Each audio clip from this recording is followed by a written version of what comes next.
नमस्कार। इस वीडियो में हम भगवान श्री कृष्ण की 16 कलाओं पर चर्चा करेंगे।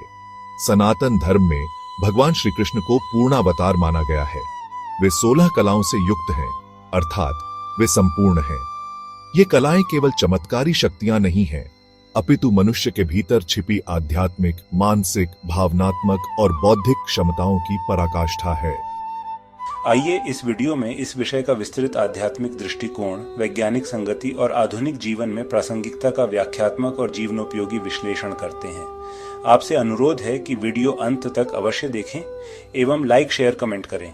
यदि चैनल सब्सक्राइब नहीं किया है तो सब्सक्राइब अवश्य करें। गुरुजी, पूर्णावतार का अर्थ क्या है? पूर्णावतार वह होता है जो मन, वाणी, बुद्धि, हृदय, चेतना और शरीर के समस्त गुणों में परिपूर्ण हो।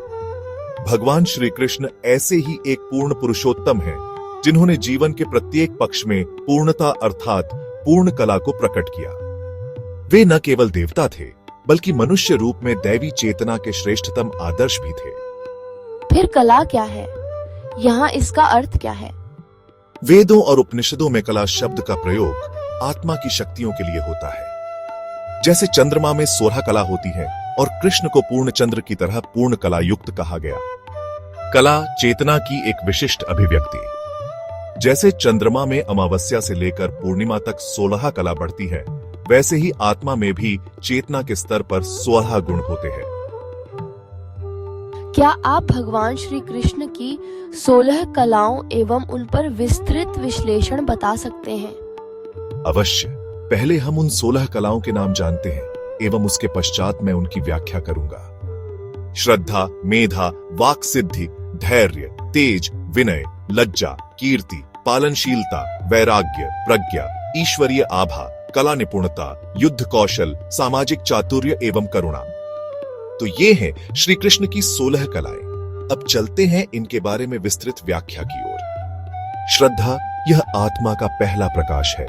श्री कृष्ण जीवन के हर पल में धर्म के प्रति श्रद्धावान रहे, चाहे वह बाल्यकाल की लीलाएं हो या कुरुक्षेत्र की गीता। श्रद्धा जीवन को दिशा देती है। मेधा, स्मरण शक्ति, चिंतन, विचार। श्री कृष्ण की बुद्धिमत्ता इतनी तीव्र थी कि उन्होंने बाल्यकाल में ही शास्त्रार्थ कर लिया। गीता में उन्होंने योग, कर्म और आत्मा के जटिल विषयों को सहज बना दिया। वाक सिद्धि, उनकी वाणी में ऐसी शक्ति थी कि अर्जुन का मोह समाप्त हो गया। जब वे बोले तो श्रोताओं की चेतना जागृत हो गई। आज एनएलपी इन्हीं गुणों की छाया है। धैर्य, जब संपूर्ण द्वारका संकट में थी, जब सुभद्रा हरण हुआ, जब शांति दूत के रूप में अपमान सहा, तब भी श्री कृष्ण धैर्यवान रहे। आधुनिक जीवन की सबसे बड़ी जरूरत यही है।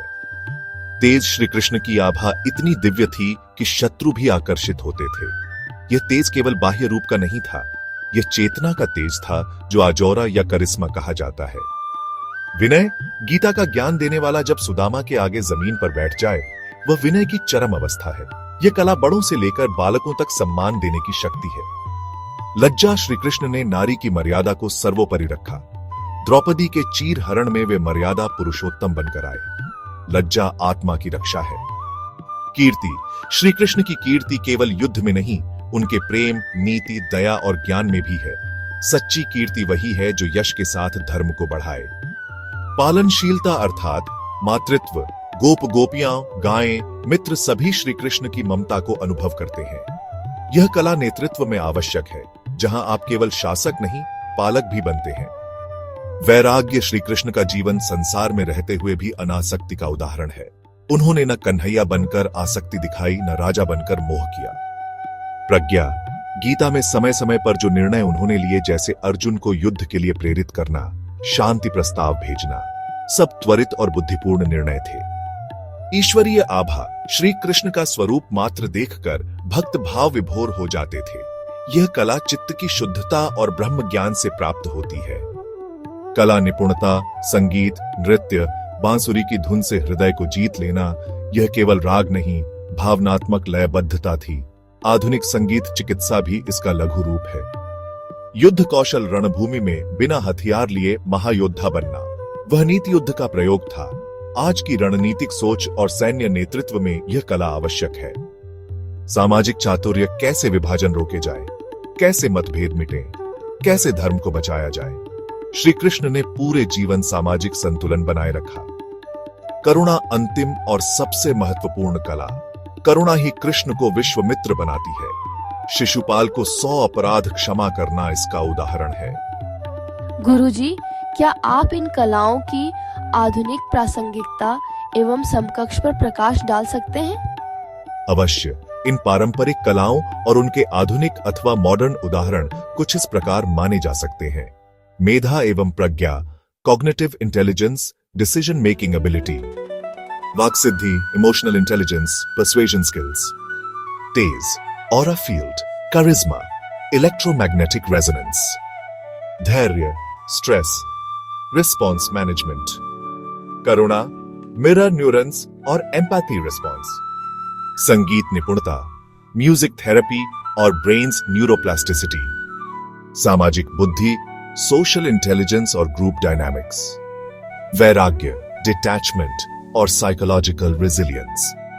यह स्पष्ट है कि श्री कृष्ण की कलाएं केवल आध्यात्मिक नहीं, मानव मस्तिष्क की चरम संभावनाओं का चित्रण है।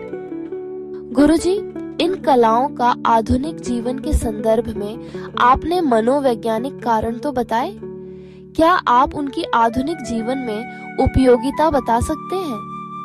अवश्य, चलो इसे भी ध्यानपूर्वक विश्लेषित करते हैं। कॉर्पोरेट जीवन में रणनीति, संवाद कौशल, नेतृत्व, धैर्य। शिक्षा में मेधा, प्रज्ञा, विनय। मानसिक स्वास्थ्य के लिए धैर्य, करुणा, वैराग्य।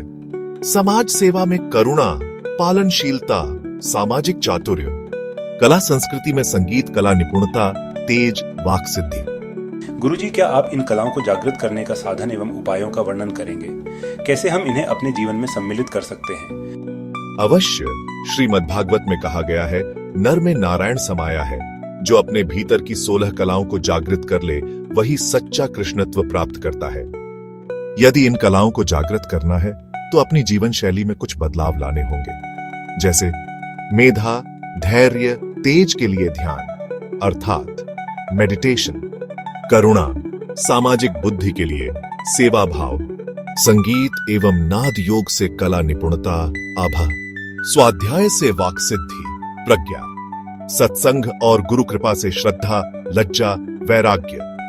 अतः यह कहा जा सकता है कि भगवान श्री कृष्ण की 16 कलाएं किसी भी मानव की पूर्णता की यात्रा का नक्शा है। हाँ, यह उचित कथन है।